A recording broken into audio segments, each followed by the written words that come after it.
ഞാൻ തങ്ങളോട് ചോദിച്ചു, നിങ്ങളുടെ ദേവസ്വം ഫ്രാക്ഷൻ താങ്കൾ നിഷേധിച്ചില്ലല്ലോ. നിഷേധിക്കാൻ കഴിയില്ല, കാരണം ഉണ്ടവിടെ. ദേവസ്വം മന്ത്രിമാരിൽ അംഗങ്ങളാണ്, മുഖ്യമന്ത്രി അംഗമാണെന്ന് എനിക്കറിയില്ല. ആണെങ്കിൽ താങ്കൾ അത് പറയണം. ഈ മോഷണ കേസിൽ പിടിക്കപ്പെട്ടപ്പോ അയാൾക്ക് പിശക് പറ്റി എന്നാണ് നൗഷാദ് പറയുന്നത്. ഇത് മോഷണ കേസാണ്. നൗഷാദിന്റെ വീട്ടിൽ കയറി 50 കിലോ സ്വർണം ഒരു കള്ളൻ മോഷ്ടിച്ചുകൊണ്ട് പോയാൽ ആ കള്ളനെ നിങ്ങൾ വിളിക്കുന്നത് പിശക് പറ്റി എന്നാണോ, അവധാനത ഇല്ലാത്തവരെന്നാണോ? അവിടെ അറസ്റ്റ് ചെയ്യപ്പെട്ട മുരാരി ബാബു ഉൾപ്പെടെയുള്ള മുഴുവൻ ഉദ്യോഗസ്ഥരും ഏത് സംഘടനയുടെ ഏത് പാർട്ടിയുടെ പ്രവർത്തകരാ? റിട്ടയർ ചെയ്തതിനു ശേഷം ബാബു നിങ്ങളുടെ പാർട്ടി, സുധീഷ് നിങ്ങളുടെ പാർട്ടി, എല്ലാവരും നിങ്ങളുടെ പാർട്ടി. ഞാൻ പറയുന്നത് നിങ്ങൾ പറയുന്നത് മൊത്തം നുണയാണല്ലോ. ഞാൻ പറയുന്നു നിങ്ങളുടെ നേതാക്കന്മാർ നാട്ടുകാർക്കറിയാം. കൂടി അറിഞ്ഞിട്ട് വന്ന് ഇവിടെ ചർച്ച നടത്താതെ നിങ്ങൾ ഈ കേസ് പഠിക്കൂ, നിങ്ങൾ ശരിക്കും പഠിക്കൂ. നിങ്ങളുടെ നേതാക്കന്മാരാണ് ഈ കേസിലെ മുഴുവൻ പ്രതികളും. കോൺഗ്രസ് നേതാക്കളുമായിട്ടുള്ള ഉണ്ണികൃഷ്ണൻ പോറ്റിയുടെ അടുത്ത ബന്ധം സോണിയാഗാന്ധിയെ ഡൽഹിയിൽ പോയി കാണുന്നു. ഇവിടെ പറഞ്ഞതുപോലെ ഞാനല്ല സോണിയാഗാന്ധിയുടെ അടുത്തേക്ക് ഉണ്ണികൃഷ്ണൻ പോറ്റിയെ കൊണ്ടുപോയത്, മറിച്ച് ഉണ്ണികൃഷ്ണൻ പോറ്റി എന്നെയാണ് കൊണ്ടുപോയത് എന്ന് അടൂർ പ്രകാശ് പറയുന്നു. യാദൃശ്ചികമായ ബന്ധം എന്ന് പറഞ്ഞിട്ട് പിന്നീട് സഹോദരിയുടെ വീട്ടിലെ കുടുംബ ചടങ്ങിൽ പോലും പങ്കെടുക്കുന്ന നിലയിൽ UDF കൺവീനറെ നമ്മൾ കാണുന്നു. അപ്പോൾ അമ്പ് കൊള്ളാത്തവരില്ല ഗുരുക്കളിൽ എന്ന് പറഞ്ഞതുപോലെ എങ്ങനെ പോയാലും എയറിലാവും എന്നുള്ളതുകൊണ്ടാണോ ചർച്ചയൊന്നും വേണ്ട, കുറച്ച് മുദ്രാവാക്യമാകാം എന്ന് വിചാരിക്കുന്നത്? അഭിലാഷേ, നമ്മൾ വസ്തുതകളായിട്ട് കാണും. ഇവർക്ക് ഒരു നാണമുള്ളവരാണെങ്കിൽ സോണിയാഗാന്ധി അന്താരാഷ്ട്ര കൊള്ള നടത്തുന്ന സംഘമാണ്, അവർക്ക് പിന്നെ ഇറ്റലിയിൽ ഈ ആന്റിക്ക് വിൽക്കുന്ന ബിസിനസ് ഉണ്ട് എന്നൊക്കെ പറഞ്ഞ് ഈ നീചമായ ആരോപണങ്ങൾ ഉന്നയിക്കൂ. ഇവർക്ക് ഇതിൽ പങ്കുണ്ടെന്നുള്ളതിന്റെ തെളിവ്, ഇവർക്ക് ഇതിൽ നല്ല പങ്കുണ്ട്, ഇവർക്ക് പാർട്ടിക്ക് പങ്കുണ്ട് എന്നുള്ളത് കൊണ്ടാണ് സോണിയാഗാന്ധിയെ പോലും, പ്രിയങ്ക ഗാന്ധി, സോണിയാഗാന്ധി, അങ്ങനെ സോണിയാഗാന്ധിയുടെ അപ്പോയിന്റ്മെന്റ് അഭിലാഷെ ആർക്കും കിട്ടും. ആര് അപേക്ഷ ചോദിച്ചാലും അപ്പോയിന്റ്മെന്റ് കൊടുക്കും. അതിൽ ആ സമയത്ത് എങ്ങനെയാണ് അവിടെ ഉണ്ടായിരുന്നെന്ന് അടൂർ പ്രകാശ് വ്യക്തമായി കഴിഞ്ഞു. ഇവരുടെ ജില്ലാ സെക്രട്ടറി ഞാൻ ചോദിച്ചിട്ട്, ഞാൻ ഉണ്ണികൃഷ്ണൻ പോറ്റിയെ കണ്ടിട്ടേ ഇല്ലെന്ന് പറഞ്ഞ റാന്നിയിലെ രാജു എബ്രഹാം ആദ്യം ശബരിമല വെച്ച് കണ്ടു, പിന്നെ റാന്നി വെച്ച് കണ്ടെന്ന് പറഞ്ഞു. അവസാനം കടകംപള്ളി സുരേന്ദ്രൻ പറഞ്ഞു അയാളെ കണ്ടത് വീട്ടിൽ പോയി ഞാനും രാജു എബ്രഹാം കൂടി പോയാണ് കണ്ടെന്ന് പറഞ്ഞു. അപ്പൊ ഞങ്ങൾ രാജു എബ്രഹാമിനെ പ്രതിയാക്കാൻ ഈ കേസിൽ പറഞ്ഞു.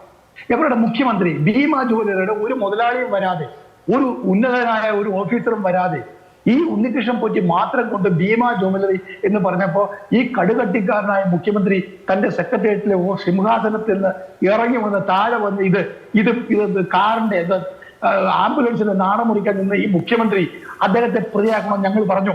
ഇല്ലല്ലോ, ഇതിനായി ഞങ്ങൾക്കിതിനെ വഴുതി വെച്ച് വിടാൻ ആഗ്രഹമില്ല. അപ്പൊ എവർ സോണിയാഗാന്ധിയൊക്കെ ആക്ഷേപിക്കുന്നത് ജനങ്ങൾ പുച്ഛത്തോടാണ് കാണുന്നത്. ഞാൻ ഈ ചർച്ചയുടെ ഈ ഘട്ടത്തിൽ താങ്കളോട് ഒരു കാര്യം പറയാം. ഒന്ന്, ഈ കേസിൽ എന്തൊക്കെയാണ് ഞാൻ അറിയാറുള്ളത്. ഒന്നാമത്തെ കാര്യം, ആകെ എത്ര സ്വർണം ശബരിമലയിൽ നിന്ന് മോഷണം പോയി, അതിൽ എങ്ങോട്ടാണ് ഈ സ്വർണം പോയത്? 3, 1/2 കിലോ സ്വർണം SIT പിടിച്ചെടുത്തു. ഈ സ്വർണം ശരിക്കും ഈ ശബരിമലയിലെ ദ്വാരപാലക ശില്പത്തിൽ പൊതിഞ്ഞിരുന്ന സ്വർണ്ണപ്പാളികളിൽ നിന്നും ഉണ്ടായിരുന്ന അതേ സ്വർണമാണോ? അന്താരാഷ്ട്ര ഏജൻസികൾ കോടതി ചോദിച്ച പോലെ ഈ കള്ളക്കടത്ത് സംഘങ്ങൾ ആരെങ്കിലും ഈ കൊള്ളയുമായി ബന്ധപ്പെട്ടിട്ടുണ്ടോ? ഈ സ്വർണ്ണപ്പാളികൾ അതേപോലെ മറ്റു രാജ്യങ്ങളിലേക്ക് കടന്നു പോയിട്ടുണ്ടോ? കോടതി ചോദിച്ച ഉന്നതർ, ഈ കേസിൽ ഇനി പിടിക്കപ്പെടാനുള്ള ഉന്നതർ ആരെല്ലാമാണ്? 5ാമത്തെ ചോദ്യം, CPM പാർട്ടി ദേവസ്വം ബോർഡും സംസ്ഥാന ദേവസ്വം വകുപ്പും ഭരിച്ച 2016 മുതലുള്ള 19 മുതലുള്ള CPM പാർട്ടിയുടെ ഉന്നതന്മാരായ നേതാക്കന്മാർക്കിതിലുള്ള പങ്കെടുത്ത ഇതാണ് അന്വേഷിക്കേണ്ടത്. ഈ അന്വേഷണം നടക്കുന്നില്ല. അതാണ് ദിശ തെറ്റിപ്പോകുന്നു പറയുന്നത്. ഇത് നടക്കണമെങ്കിൽ അറിയണമെങ്കിൽ കടത്തിനെ പിടിക്കണം, വാസവനെ പിടിക്കണം. ഇവിടെ നൗഷാദ് നിക്കേ പറയുന്നു അല്ല, വാരിവാഹൻ താങ്കൾ ക്ഷമിക്കൂ, സമാധാനപ്പെടൂ. ഞാൻ തങ്ങളോട് ചോദിച്ചു, നിങ്ങളുടെ ദേവസ്വം ഫ്രാക്ഷൻ താങ്കൾ നിഷേധിച്ചില്ലല്ലോ. നിഷേധിക്കാൻ കഴിയില്ല, കാരണം ഉണ്ടവിടെ. ദേവസ്വം മന്ത്രിമാരിൽ അംഗങ്ങളാണ്, മുഖ്യമന്ത്രി അംഗമാണെന്ന് എനിക്കറിയില്ല. ആണെങ്കിൽ താങ്കൾ അത് പറയണം. ഒരു പഞ്ചായത്ത് കമ്മിറ്റിക്ക് ഫ്രാക്ഷൻ ഉണ്ടാക്കി ആ പഞ്ചായത്തിനെ കൊള്ളയടിക്കുന്ന രീതിയാണ് CPM-നുള്ളത്. അപ്പൊ ഈ ദേവസ്വം കൊള്ളയിൽ നിങ്ങളുടെ പങ്ക് വ്യക്തമാണ്. നിങ്ങളുടെ പാർട്ടിയാണ് ഇതിലെ പ്രതി. അപ്പൊ വാരിവാഹനം പോയി. അന്ന് ഇവിടെ ദേവസ്വം ബോർഡ് ഭരിച്ചിരുന്നത് പ്രയാറാണ്. ഓക്കെ, ഞങ്ങൾ സമ്മതിച്ചു. പക്ഷെ വാദിവാഹനം കൊടുക്കുമ്പോൾ ബഹുമാനപ്പെട്ട കേരള ഹൈക്കോടതി നിയോഗിച്ച അഭിഭാഷക കമ്മീഷൻ അവിടെ ഉണ്ടായിരുന്നു. അത് കോടതി ശരിവെച്ചു. അതാണ് സത്യം. അല്ലെങ്കിൽ തന്നെ വാരിവാഹനം ആ പോയിട്ട് ആ തന്ത്രിയുടെ കയ്യിലല്ലേ കൊടുത്തത്. അത് കൊള്ളയടിക്കാൻ ഞങ്ങളാരും തമിഴ്നാട്ടിലോ മറ്റിടത്തോ കൊണ്ടുപോയില്ലെന്നോ ഞങ്ങളുടെ മന്ത്രിമാർ കൂട്ടുന്നില്ലല്ലോ. അപ്പൊ ഇതൊക്കെ പച്ചക്കള്ളം ഒളിപ്പിക്കാൻ വേണ്ടി കാണുന്നവരുടെ എല്ലാം മുകളിലേക്ക് ചെലവായ ഒരു കാര്യം കൂടി പറയാം. ഒരു കാര്യം കൂടി, നൗഷാദ് കുറെ കാര്യങ്ങൾ ഇവിടെ പറഞ്ഞു. പത്മകുമാറിനെ അറസ്റ്റ് ചെയ്ത് ഞങ്ങളല്ലേ? പത്മകുമാറിന്റെ അറസ്റ്റ് നിങ്ങളല്ല, ജയകൃഷ്ണൻ എന്ന് പറയുന്ന ഹൈക്കോടതി ജഡ്ജി, കോടതി ജഡ്ജിയാണ് ഈ കേസ് പുറത്തു കൊണ്ടുവന്നത്. അപ്പൊ ഗത്യന്തരമില്ലാതെ പത്മകുമാറിനെ അറസ്റ്റ് ചെയ്തു. പത്മകുമാറിനെ അറസ്റ്റ് ചെയ്തപ്പോ പിന്നെ അവിടെ നിന്നു, പിന്നെ മുന്നോട്ട് പോയില്ല. ഞങ്ങളുടെ ചോദ്യം അവിടെയാണ്. നിങ്ങൾ പത്മകുമാറിനെ അറസ്റ്റ് ചെയ്തില്ലേ? ചെയ്തു. ഏത് കേസിലാണ്? ശബരിമല സ്വർണ്ണക്കൊള്ള കേസ്. ആരാണ് പത്മകുമാർ? ജില്ലാ സെക്രട്ടേറിയറ്റ് മെമ്പർ, മുൻ ദേവസ്വം ബോർഡ് പ്രസിഡന്റ്, പിണറായി വിജയന്റെ ഏറ്റവും വിശ്വസ്തൻ. അങ്ങനെയുള്ള ആളിനെ കൊള്ളക്കേസിൽ, ഈ മോഷണക്കേസിൽ പിടിക്കപ്പെട്ടപ്പോ അയാൾക്ക് പിശക് പറ്റി എന്നാണ് നൗഷാദ് പറയുന്നത്.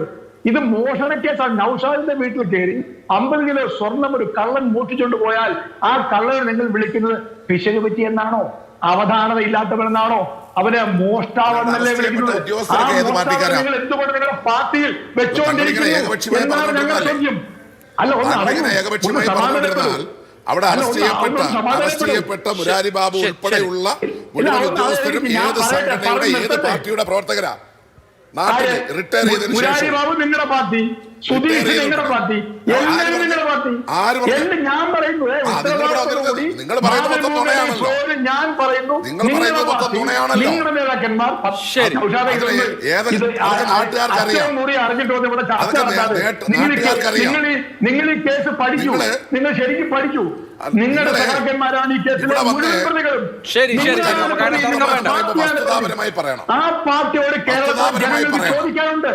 ആ ചോദ്യം നിയമസഭാ തെരഞ്ഞെടുപ്പിൽ വീണ്ടും ചോദിക്കും. ദേവസ്വം ബോർഡ് മന്ത്രി ബോർഡിൽ അംഗമല്ല, ബോർഡ് മീറ്റിംഗിൽ പങ്കെടുക്കാൻ പോലും കഴിയില്ല എന്ന് പോലും അറിഞ്ഞുകൂടാത്ത MLA-മാരുള്ള പാർട്ടിയാണ് നിങ്ങൾ. ശരി, നമുക്ക് ആ തർക്കം വിടാം. എന്റെ പൊന്നിൻ ഔഷാദേ, നിങ്ങൾ ചുമ്മാ അതും ഇതില്ലാതെ വർത്തമാനം പറയാം.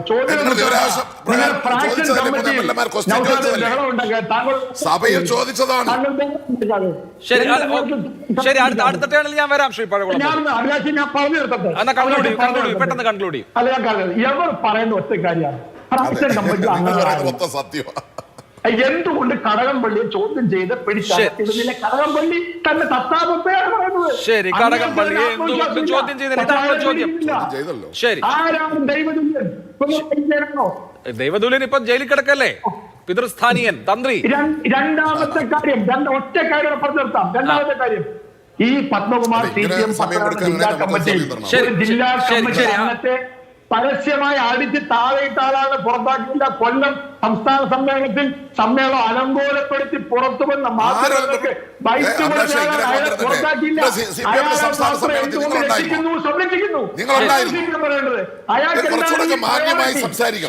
ശരി, നമുക്ക് വെറുതെ അനാവശ്യമായി കുറച്ചുകൂടെ മാന്യമായി സംസാരിക്കണം. നിങ്ങൾക്കറിയാവോ? ഇല്ല, സമ്മേളനം അലങ്കോലപ്പെട്ടിട്ടില്ല. ഞാൻ റിപ്പോർട്ട് ചെയ്യാം. അതൊക്കെ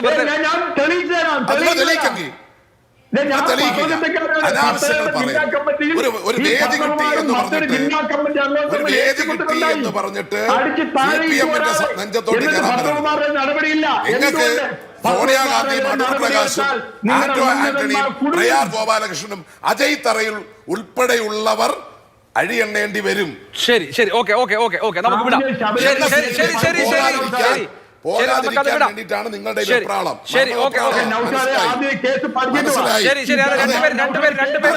നിങ്ങൾക്കെല്ലാം അറിയാമല്ലോ. 2 റൗണ്ട് കഴിഞ്ഞു. അടുത്ത റൗണ്ടിൽ സംസാരിക്കാം.